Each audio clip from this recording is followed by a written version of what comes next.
Benar sekali. Yang tercatat Nakobah Robito Alawiyah itu hanya ada di satu negara, yaitu Indonesia.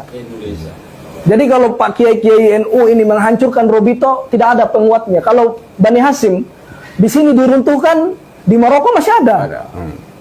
Di Madinah ada. Dia punya, di Yaman juga ada. Mereka punya rumah besar, Bani Hasim. Rumah besar Bawazir.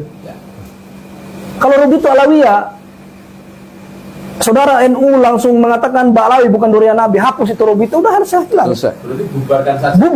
Bubarkan ya. Ya kalau saya sih bubarkan daripada menjadi tempat kiblat pembodohan, pencucian otak, khurafat, dongeng segala macam.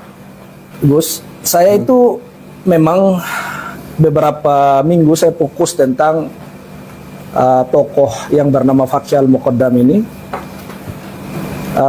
Banyak sekali tempat-tempat daerah yang saya datangi, seperti Aden, Mukalla, Dole, terus juga Taiz. Saya datang-datangi kota Hadramaut ini yang menurut saya adalah kota yang besar. Apalagi Aden sekarang kan jadi ibu kotanya Janub.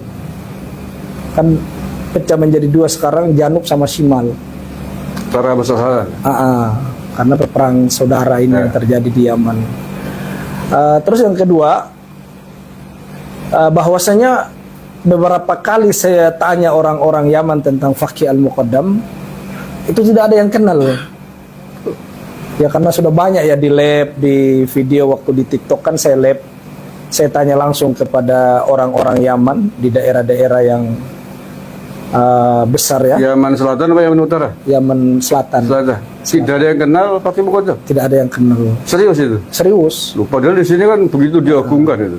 Iya. Seperti ya semua orang tahu lah. Khususnya di kalangan Nahdien begitu ditonjolkannya gitu lah, yang sampai digambarkan bisa Mi'raj 70 kali ya. 70 kali. Di sana nggak seperti itu? Nggak seperti itu. Kita nanya ke orang-orang Yaman ya, seperti di Aden saya tanya tentang Fakih Al-Muqaddam, itu nggak ada yang kenal. Tidak ada yang tahu tentang siapa Fakih Al-Muqaddam ini. Jangankan orangnya, kuburannya pun di Yaman itu tidak tahu di mana yang benar. Serius itu? Serius. Fakih Al-Muqaddam itu? Iya. Karena dia kan punya kuburan dua, ada di Sehun, ada di Hadramaut, ada di di Tarim. Jadi mana yang benar itu sebenarnya Fakih Al-Muqaddam juga tokoh fiktif. Tidak tahu gitu loh, tidak kenal siapa orang ini. Ala kulli hal, yang namanya Fakih Al-Muqaddam ini karena memang saya datang sendiri di sana, saya tanya sendiri ke orang Yaman, tidak ada yang kenal. Tapi kalau Syekh Abdul Qadir Al-Jailani malahan lebih suhro. Oh begitu? Hatta penjual ikan kering, penjual sayur itu di pasar kenal. Di Yaman ya? Iya, Syekh Abdul Qadir Al-Jailani kalau ditanya mereka kenal. Oh, luar biasa ya. Berarti tidak hanya di Indonesia ya Syekh Abdul Qadir terkenal. Tidak hanya di Indonesia, di sana juga terkenal. Jadi berkaitan dengan Fakih Al-Muqaddam ini kan mereka mengatakan Mi'raj 70 kali. Tapi memang itu bukan perkataan mereka sendiri ya, memang dalam kitabnya maktub. Yang namanya Syarah Ainiyah, Syarahul Ainiyah itu kan ada kitab. Fakih Al-Muqaddam kan ditanya oleh Arab Badui tentang ayat-ayat kullu nafsin dha'iqatul maut. Dia bilang laisa li nafasun, aku tuh tidak punya napas. Ya berarti dia ngaku Tuhan. Terus juga ditanya lagi kullu syai'in khaliq illa wajhi. Dia mengatakan ana min nuri wajhi. Jadi dia itu ditanya oleh orang Arab Badui, wahai Fakih Al-Muqaddam, bagaimana menurutmu tentang ayat setiap sesuatu pasti binasa kecuali wajahnya Allah Azza wa Jalla atau zatnya Allah itu sendiri. Dia menjawab, saya itu adalah zatnya Allah. Kan ini kufur. Tapi yang saya lebih lucunya lagi, mereka bantah di akhir-akhir ini, mereka mengatakan itu kan perkataannya orang yang fana atau istilahnya majdub, hilang akal lah. Tapi kita ketahui sendiri akidah tasawuf itu, akidah tasawuf ini kita harus garis bawahi. Akidah tasawuf tidak dibenarkan orang yang majdub dijadikan referensi dalam berurusan syariat. Itu yang pertama. Yap. Kenapa saya mengatakan itu? Ulama-ulama tasawuf itu sepakat bahwasanya kenapa orang majdub itu tulisannya tidak usah dipakai, perkataannya juga tidak usah dipakai. Ya. Apa nanti suruh kita lempar diri ke atas gunung, kamu masuk surga, kita mau ikut?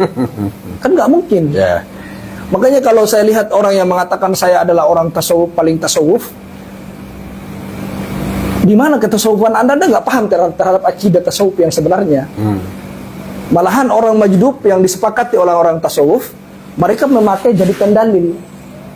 Gitu loh. Ya. Padahal mereka sendiri melanggar dari akidah itu. Oke. Itu yang pertama. Terus yang kedua, mereka juga mengatakan ada yang namanya seperti Syekh Al-Hallaj, Ya. terus Syekh Siti Zainar. Siti Zainar. Kan mereka kan katanya mereka itu juga kan berkaromah, orang yang ini asal bicara apa segala macam, itu beda. Al-Hallaj kita tahu sendiri. Ya. Mereka ditahdir, diperingati. Syekh Siti Zainar juga kan disampaikan kesesatannya ulama yang sejaman dengan beliau. Disuruh umat jauhi dari pemahamannya, dari akidahnya.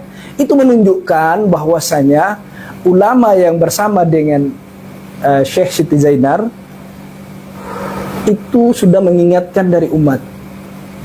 Pertanyaan saya, kenapa sih Faqih Al-Muqaddam sudah tahu mengatakan saya adalah Tuhan? Kenapa Anda diam diri, malah mengimani? Malah di mimbar-mimbar mereka mengatakan Faqih Al-Muqaddam orang yang besar, orang yang bisa mi'raj 70 kali ketemu dengan Allah. Padahal Hadratus Syekh Kiai Hasyim Asy'ari sendiri mengatakan apa dalam kitabnya beliau itu, siapa yang mengatakan saya mi'raj selain Nabi Muhammad itu bisa kufur, Ya. keluar dari agama. Itu kita, ini bukan hanya perkataan orang majdub, tapi termaktub dalam kitab itu. Di dalam kitab mereka kan tertulis itu, wa fi riwayatihi, dia mi'raj itu ada di dalam riwayatnya itu kan saya pernah baca di kitabnya itu, wa fi riwayatihi sab'a wa isyrina marrat. Ya. Terus isyrina marrat, sab'a marrat. Dia itu bukan hanya 70 sab'una marrat. Jadi 70 kali dia mi'raj, kadang 25 kali dia mi'raj, di riwayat yang lain 7 kali dia mi'raj. Jadi ini bukan hanya dongeng, tapi memang ada di dalam kitab mereka, dan mereka ajarkan, dan mereka juga imani. Iya. Di Yaman diajarkan kayak itu, Tad? Selama ini saya nggak ada. Saya nggak pernah menemukan di Yaman ada seorang habib yang menceramahkan tentang Faqih Al-Muqaddam yang membesar-besarkan namanya. Hatta jangankan itu, Umar bin Hafid sendiri, mohon maaf ya, saya orangnya paling nggak suka panggil Habib. Umar bin Hafid sendiri tidak pernah saya dapati satu kaul dia membesarkan Faqih Al-Muqaddam. Kira-kira kenapa itu di sana tidak pernah disebut-sebut di sini? Ya, karena orang Yaman paham. Oke. Nanti malah dicatat. Iya, dia viral ya? kan, pasti apa ini orang nggak jelas masa bisa mi'raj. Kalau di sana di Yaman beda dengan di Indonesia. Iya. Kalau di Yaman itu sebodoh-bodohnya orang pasti punya hafalan Quran. Ima 2 juz, ima 3 juz, dan 5 juz. Yang kami pahami begitu. Oke.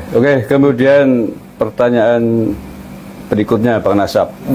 Salah satu klaim mereka mengklaim menjadi zuriyah Nabi Muhammad SAW adalah dari jalur Ahmad bin Isa, Ibu Ubaidillah itu kan. Dan ini sering kita perdebatkan di tanah air. Pahlawi menyebut bahwa Ahmad bin Isa dikuburkan di Yaman. Tapi ahli sejarah, penelusuran sejarah mengatakan bahwa Ahmad bin Isa tidak dikubur di Yaman.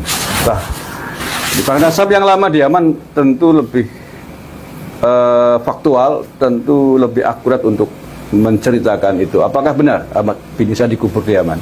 Tidak benar itu. Tidak benar. Tidak benar. Kenapa saya mengatakan tidak benar?